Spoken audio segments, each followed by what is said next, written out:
Well, you join us at the Douglas family home, and this is the start of the Malcolm Douglas tribute series. This is a series where, as it says, we're paying tribute to Malcolm Douglas. We're not trying to emulate him. We're not trying to be him. We want to talk about him. We want to talk about the impact he's had on Australia, on the impact he's had on the Kimberley, and the impact he's had on us. I've been thinking about this trip for years. We've been planning this trip for years. I've been talking to different people. I don't know, I think I started talking to Owen when he was 13 about doing this trip. He's now 21.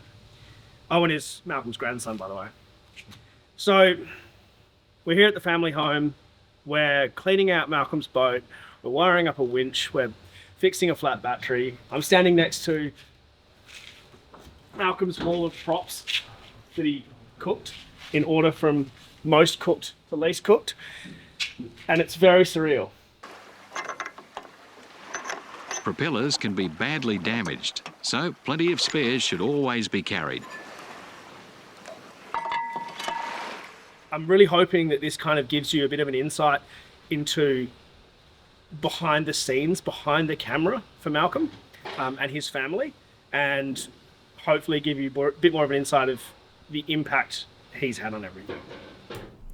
After 15 odd years sitting in the Kimberley with next to no maintenance, the first job was to help Owen, who's Malcolm's grandson, to get Malcolm's boat ready for the trip. Owen made a start and things, but there was a ton left to finish off. The winch didn't work, needed a full suite of the new GME safety equipment, communications gear, new batteries, hatches, indicators, steering needed flushing, and about 100 other little jobs. Needed a bilge. I mean, the thing was definitely not ready to go. Massive shout out to BCF for hooking us up with all these little bits, because without that, we would not be ready for the water. All right, Owen, what are we doing? Taking it for its test run, first test run for a while. 15 years? Something like that. We're hoping that the engine works, that's the main thing. Could be used. Hopefully it floats. That'd be nice. Yeah. Oh, yeah. I mean, a floating boat tends to be a better kind of boat, I find. Yes. But, especially you know. in crocodile waters. Yeah. Look, we're going to go to Ganthium. Infested. The tide is coming up, so hopefully we don't have to dunk the Prado completely. It's the Prado's first time towing it. It sits nicely. I think it's at a good level. Let's do it. This is very cool. All right, first time putting the Douglas boat in the water. This is so cool. All right, we'll get it quickly ready and then get it in. Do you want me to disconnect anything? Owen? It's on the right side. Do it.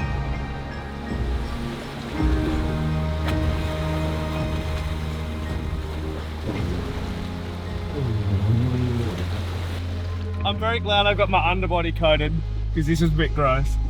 Smart ice blasting. Huh?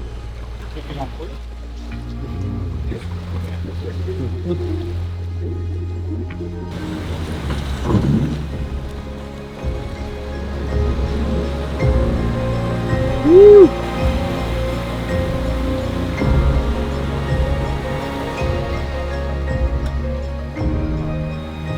Didn't love doing that.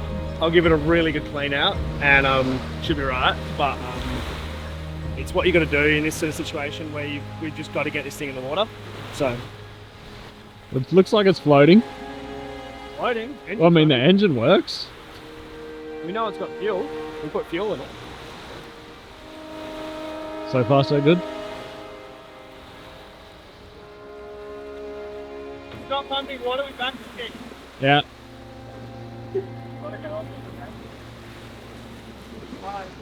Once Owen and I were on the boat, we drove out a little bit and we realised that the motor wasn't really making enough water to be cooling properly. So we idled it around, we were pretty careful, but we thought we'd get the other guys on board so they can have another look and see if we can come up with something, because this was not looking too good. How you feeling, mate? Yeah, pretty excited. Pretty stoked to have it on the water finally after all these years, and especially after the last 4 or 5 days, pretty flat out getting it all ready, but it's what it's all for, you know. It makes it all worth it in the end. This is sick.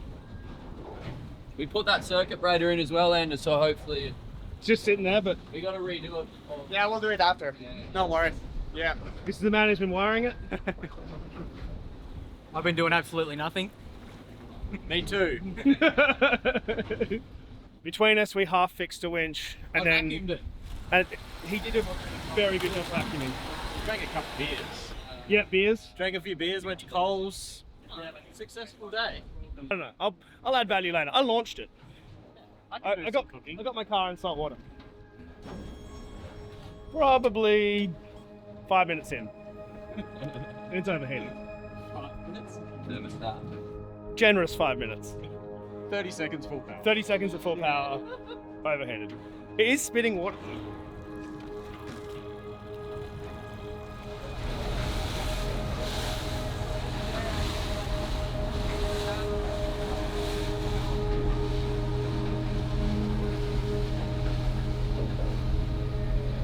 They're still out there, coming in now. Sounds from a distance sounds like they were overheating. We're just looking at the winch, getting the trailer ready. We'll see how they go. How's it going, mate? You gonna put it on the trailer? Yeah, we are, yeah. Perfect, great. Right, just come up wherever, and we're all good to go. Too easy.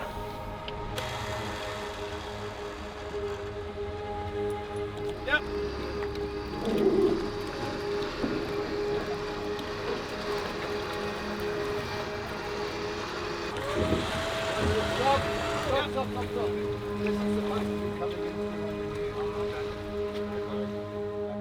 So we headed back to the house and ended up working long into the night. We blew out every hose and journal we could find. We exposed years and years of salt and grit in the cooling system, and it was honestly an absolute mess. We removed the thermostat and tested it with the kettle, showed no issues. Finally, we were greeted with something that sort of looked like it could keep itself cool, but we're just going to have to see. Don't even put in the water. That's That's a stream. That's the best news we've had so far. That is a proper stream. Bit of compressed air up the That's heaps better. So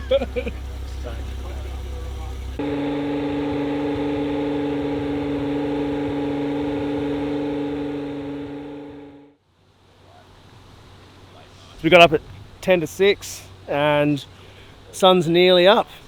But yeah, we're going to take it out for sea trial number 2. We spent a few hours last night flushing it out and working things out. A lot of stuff came out of it, which was, I mean, it was bad for the engine, but it's a good sign that at least things were, you know, getting better. Like we were making improvements. Telltale's definitely telling tale a lot. Yeah, it's telling a much better tale. Yeah. So keep the leg out of the sand, and Yeah, no dredging. Yeah. now we can hopefully leave today. Fingers crossed. Fingers crossed. Hopefully, this doesn't go too badly.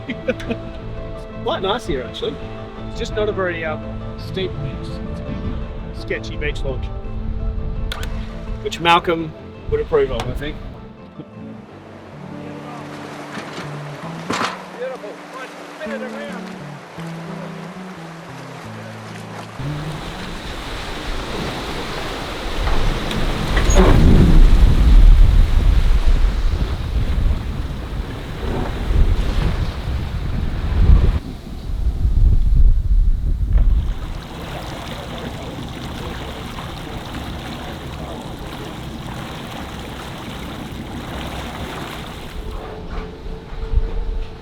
We'll let it give it some time, I reckon, before we pin it.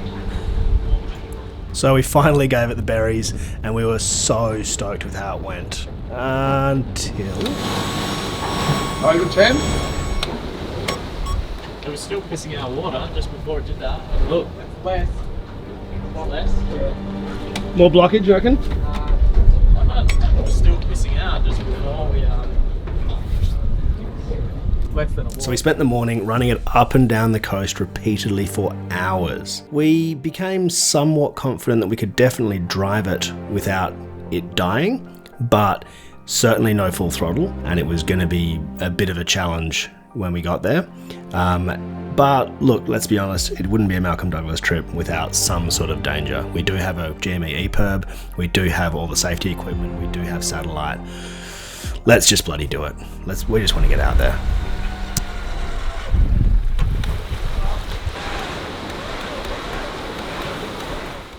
Welcome, Ryan. You had a nice short drive. It was just a casual 4,500 kilometres or whatever it was. Pretty crazy. Yep. No dramas. So, this is the mothership. Cub Campers C18. It's not actually my van. It's a prototype. We've been asked to test, and we will. Going to some very remote places. I did a little preliminary testing for you. Yeah. I can confirm the bed's pretty comfy. Yep. And it didn't break. And the fridge works. Great. Perfect. That's all you need. The boat is good enough. Yeah, we're running a 20 on the back for the trip. Should be good. Nah. We've got the Honda is yummy, good. Other yummy, tender. There's a fair bit going on, but it's okay. We're finally leaving after 48 hours of a lot of work.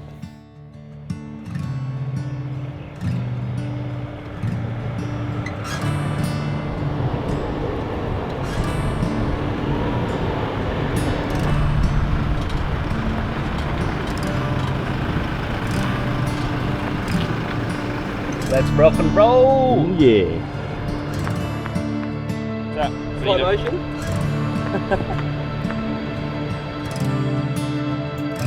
After a few days of really not a lot of sleep and a lot of work, we couldn't be happier to be hitting the road and getting a few hundred Ks under the belt. We got into camp, sat around a campfire, told lies about all the biggest fish we've caught, and just kind of embraced it all. It was really, really cool for this trip after years of planning to finally be underway, and I think we were all really feeling how special this was going to be. We woke up to a perfect dry Kimberley morning, made breakfast, brewed coffees, and headed out to the last town we were going to see before hitting the Gibb River Road on our way to the northernmost point of Western Australia, until stuff started to break. We hadn't even hit the rough stuff and we'd already broken something.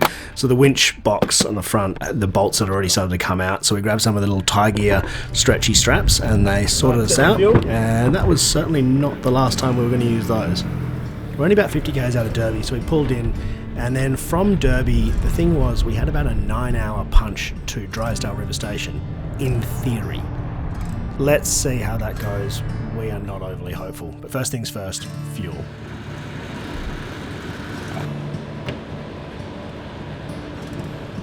Alright, we've just put $1,370 of fuel in this boat and cars. About to hit the Gibb. And I want to take this opportunity to seriously thank the two sponsors that have made this possible. I have sponsors all year round that help me to do my normal thing. This trip is extremely expensive. There are a lot of people involved, a lot of flights, a lot of coordination, and I called two really good Aussie companies who I knew would be fully supportive of making sure that Malcolm's legacy was honoured. And they were BCF, so Boating, Camping and Fishing, the fishing and camping and boating store. Really, really good Aussie company who do really good things for the community, support good people. And GME, who make Australian radios and all of our comms gear, all of our safety gear. BCF has decked this boat out. They've given us all of our fishing gear and they've paid for putting fuel in this thing and making this whole thing happen. So if you want to support, trips like this, I'd love you to support those two really, really good companies, because there was no hesitation. There was no, what can you do for us? It was, I'm doing this, it's going to cost this much. And they said, 100% we're in, do it, let's go. Don't worry about it, we'll sort it out. So thank you very much, guys. I'd love to say the next episode is going to be next week, but this has been a monumental effort to get this to happen. So join us on the next Malcolm Douglas episode to see where we get to next. I can tell you it's not exactly where we had planned. Not anything goes to plan. So see you next time. Thank you so much for watching, and thank you for all your support on this. I know Malcolm had zip ties. And his grandson does. Bloody oath I do. Doesn't he have a book somewhere? Surely. Yeah. I don't know. I'm just the passenger princess. Yeah,